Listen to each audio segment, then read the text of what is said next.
సుమన్ టీవీలో మీ business promotions కోసం ఈ కింది నెంబర్ను సంప్రదించగలరు.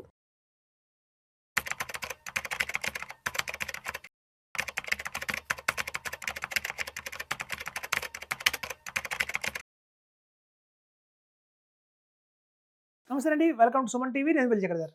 చాలా మంది డిఫరెన్స్ ఏంటంటున్నారండి, ఎస్డబ్ల్యూ ప్లాన్ ఆర్ హెచ్డిసిడబ్ల్యూ ఏం తీసుకోవచ్చు అంటున్నారు. యాక్చువల్గా సిస్టమేటిక్ విత్డ్రాల్ ప్లాన్ కావచ్చు, లేదంటే income distribution come capital withdrawal అంటారండి. ఐడిసిడబ్ల్యూ అంటే ఆ రెండు మధ్య తేడా అంటే చూద్దాం. ఇలా చూడండి, మనం తెలుసు సాధారణంగా మనకు కనుక రెగ్యులర్ ఇన్కమ్ కావాలి అంటే మ్యూచువల్ ఫండ్స్లో ఒక మంచి ఆప్షన్ తీసుకుంటాం. బ్యాలెన్స్ అడ్వాంటేజ్ ఫండ్స్ కావచ్చు, అలాగే మల్టీ అసెట్ ఫండ్ కావచ్చు, అందులో పెట్టి క్రమబద్ధంగా every month systematic withdrawal plan తీసుకుంటామండి. సిస్టమేటిక్గా విత్డ్రాల్ ప్లాన్ అంటే అర్థం ఏంటంటే, మన యూనిట్స్ ఎంతైతే ఉంటాయో ఆ యూనిట్స్ని ఎవ్రీ మంత్ మనం అమ్ముకుంటూ వెళ్తాం, సేల్ చేసుకుంటూ వెళ్తాం. తద్వారా మనకు సపోజ్ 6% కావాలి, 8% కావాలి అని మనం ఫిక్స్ చేస్తాము. దాని ప్రకారం ఏమవుతుందంటే, మన యూనిట్స్ ఏదైతే ఉంటాయో ఆ రోజు మార్కెట్ వాల్యూ ప్రకారం ఆ 8,000 కావాలనుకోండి, 5,000కి ఎన్నైతే యూనిట్స్ కట్ అవుతాయో అన్ని యూనిట్స్ కట్ అవుతూ ఉంటాయి. సాధారణంగా మనం చూస్తాము, లాస్ట్ 18 months నుంచి మార్కెట్ అయితే చాలా డ్రాస్టిక్గా వాలటైలిటీ అయితే బాగా ఉంది. బాగా మార్కెట్ పడిపోతూ వచ్చింది.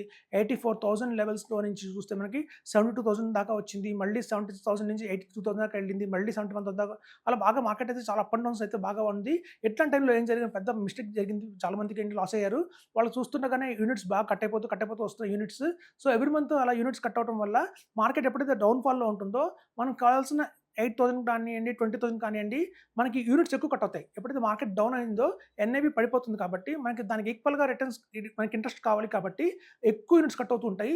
ఎప్పుడైతే మార్కెట్ అప్ ఉంటుందో, అంటే ఒక మార్కెట్ కనుక హై వెళ్తుందో అప్పుడు తక్కువ యూనిట్స్ కట్ అవుతాయి. కానీ గత 18 monthsగా చూస్తే మాత్రం యూనిట్స్ అనేది చాలా చాలా లాస్ అయినాయి. మనం కనుక ఒక సపోజ్ ఫర్ ఎగ్జాంపుల్ చెప్తాను, ఒక 10,000 యూనిట్స్తో మనకున్న ఇవాళ ఎస్డబ్ల్యూ ప్లాన్ అప్లై చేశానంటే ఒక 15 years లాంగ్ టర్మ్లో చూస్తే ఆ 10,000 యూనిట్స్ కాస్త తగ్గిపోతూ చివరికి 300 యూనిట్స్ 400 యూనిట్స్ మిగులుతాయి. తద్వారా ఎన్ఐవి పెరుగుతుంది కాబట్టి ఆ ఎన్ఐవితో మల్టిప్లై చేస్తే మనకి కొంచెం కార్పస్ అయితే కల్పించవచ్చు. కానీ యూనిట్స్ డ్రాస్టిక్ ఫాలో అయ్యేదే మనకి ఈ బ్యాలెన్స్ అడ్వాంటేజ్ ఫండ్లో పెట్టుకున్న సిస్టమేటిక్ విత్డ్రాల్ ప్లాన్ అండి. సో దానికంటే కూడా ఈ ఐడిసిడబ్ల్యూ ఏంటంటే, మనకి వాళ్ళకున్న హ్యూజ్ కార్పస్లో నుంచి ఎవ్రీ మంత్ మనకి 6% నుంచి 8%, 9% దాకా మనకి ఎవ్రీ మంత్ రెగ్యులర్ ఇన్కమ్ లాగా డివిడెండ్ ఇస్తూ ఉంటారు. సో ఇక్కడ మనకి డివిడెండ్ ఇన్కమ్ వస్తూ ఉంటుంది. ఇందులో మన యూనిట్స్ అయితే ఏం కట్ కావండి, యూనిట్స్ అలాగే ఉంటాయి. కాకపోతే ఎన్ఐవి మాత్రం కొంచెం తగ్గుతుంది. ఎప్పుడైతే 1 month నెక్స్ట్ మంత్కి మనకి డివిడెండ్ ఇచ్చారో 6% కావచ్చు, 8% కావచ్చు, 9% కావచ్చు, తద్వారా మనకి ఆ మేరకు ఎన్ఐవి కొంచెం తగ్గుతుంది.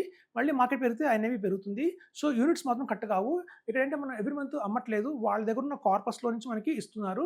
క్యాపిటల్ విత్డ్రాల్ అంటున్నారు. ఒక్కొక్కసారి వాడు ఏంటంటే క్యాపిటల్లో నుంచి ఉన్న, ఇక్కడ మన క్యాపిటల్, ఇక్కడ మన ఓన్ ఇన్వెస్ట్మెంట్ నుంచి కట్ చేస్తారు. ఇక్కడ ఓవరాల్ కార్పస్ నుంచి కొంచెం కట్ అవుతుందండి. సమ్టైమ్స్ వాళ్ళ దగ్గర హ్యూజ్ కార్పస్ ఉంటే మాత్రం ఇంపాక్ట్ అయితే చాలా తక్కువ ఉంటుంది ఎన్ఐవి మీద. సో ఇక్కడైతే ఎన్ఐవి అడ్జస్ట్ చేస్తుంటారు. ఎన్ఐవిలో ఇక్కడేమో యూనిట్స్ అడ్జస్ట్ చేస్తూ ఉంటారు. సో మనకి ఏంటంటే నెంబర్ ఆఫ్ యూనిట్స్ అలాగే ఉంటాయి, కానీ ఎన్ఐవి గ్రోత్ మాత్రం కొంచెం తక్కువగా ఉంటుంది. ఇందులో ఎన్ఐవి గ్రోత్ కంటే కూడా ఇందులో ఎన్ఐవి గ్రోత్ కొంచెం తక్కువ ఉంటుంది.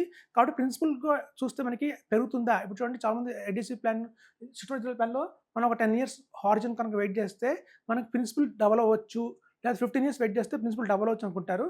ఇందులో డబల్ కాకపోవచ్చు అండి. ప్రిన్సిపల్ అట్లీస్ట్ మనకి ఏంటంటే ఒక 50% మాత్రం గ్రోత్ అయితే ఉంటుంది. కంపల్సరీ గ్రోత్ అయితే ఉంటుంది, కానీ 50% గ్రోత్ ఉంటుంది. కానీ ఇక్కడ ఏంటంటే మనకి అమాంతం 6%, 9%, సమ్టైమ్స్ ఏంటంటే 12% కూడా మనకి కొన్ని నెలలు ఇస్తుంటారు. ఇందులో ఏంటంటే ఫిక్స్డ్గా ఉంటుంది రేట్ ఆఫ్ ఇంట్రెస్ట్. మనం ఏదైతే ఫిక్స్ చేసుకుంటామో అది 6% కావచ్చు, 8% కావచ్చు, అది ఫిక్స్డ్గా ఉంటుంది. కానీ ఇందులో ఇన్వెస్ట్మెంట్ ఏంటంటే డివిడెండ్ ఏంటంటే వేరియబుల్గా ఉంటుంది.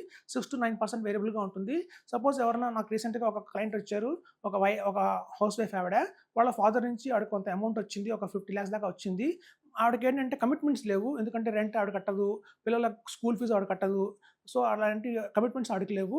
జస్ట్ ఏంటంటే ఒక పాకెట్ మనీ లాగా కావాలి ఆవిడకి. సో కొంచెం అది వేరియబుల్ ఉన్నా కూడా పర్వాలేదు అనుకున్న వాళ్ళందరికీ కూడా మేము ఐడిసిడబ్ల్యూ సజెషన్ చేయడం జరిగింది.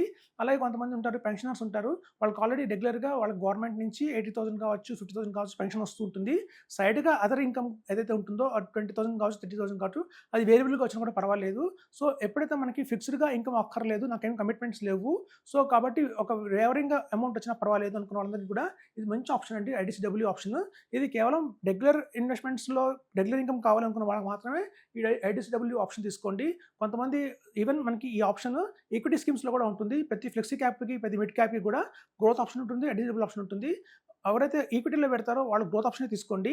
ఇది కేవలం బ్యాలెన్స్ అడ్వాంటేజ్ ఫండ్‌లో కానియండి, మల్టీ అసెట్ ఫండ్‌లో కానియండి పెట్టి రెగ్యులర్‌గా ఎవరైతే ఇన్‌కమ్ కావాలి అనుకుంటున్నారో వాళ్ళకి మాత్రమే ఇది ఐటీసీడబ్ల్యూ సూట్ అవుతుందండి. అందరికీ కాదు. సో, ఇక్కడ మీరు చూస్తే ఒకవేళ బ్యాలెన్స్ అడ్వాంటేజ్ ఫండ్‌లో పెట్టి ఇలా సిస్టమాటిక్ విత్‌డ్రాయల్ ప్లాన్‌గా తీసుకోవాలా, ఐటీసీగా తీసుకోవాలా అంటే మాత్రం మీరు ఒక పని చేయొచ్చు. సపోజ్ మీరు ఒక దగ్గర 30 లాక్స్ ఉన్నాయి. 15 లాక్స్ మాత్రం ఇలా సిస్టమాటిక్ విత్‌డ్రాయల్ ప్లాన్‌లో వెళ్ళండి. ఒక 15 లాక్స్ మాత్రం ఐటీసీడబ్ల్యూలో వెళ్ళండి. మీకు ఆ రెండిటి మధ్య తేడా మీకే తెలుస్తుంది. నాదైతే సాధారణంగా డౌన్‌ఫాల్ మార్కెట్‌లో ఇది చాలా బాగుందండి. చాలా బాగా వర్కౌట్ అయింది. కొన్ని మ్యూచువల్ ఫండ్ హౌసెస్ అయితే మన ప్రిన్సిపల్ పడిపోలేదు. అసలు ఎమాంతం మొన్న ఈ డ్రాస్టిక్ ఫాల్‌లో ప్రిన్సిపల్ పడకోకుండా కూడా వాళ్ళకి ఇంట్రెస్ట్ అనేది ఇవ్వడం చేశారు. డివిడెండ్ ఇవ్వడం జరిగింది. సో, తద్వారా నేను గమనించింది ఏంటంటే ఇందులో అయితే డ్రాస్టిక్ ఫాల్ అయితే జరిగింది. వాళ్ళ ప్రిన్సిపల్ కూడా పోయింది. సో, అదండి ఇందులో చాలా బ్యూటీ అయితే ఉంది. సో, మేము టాక్సేషన్ పరంగా చూస్తే ఇందులో మనకి క్యాపిటల్ గెయిన్ టాక్స్ పడుతుంది. ఇందులో డివిడెండ్ ఇస్తున్నారు కాబట్టి డివిడెండ్ ఇన్‌కమ్ అంటారు. డివిడెండ్ ఇన్‌కమ్ అనేది యాస్ పర్ మన స్లాబ్ ప్రకారం ఉంటుంది.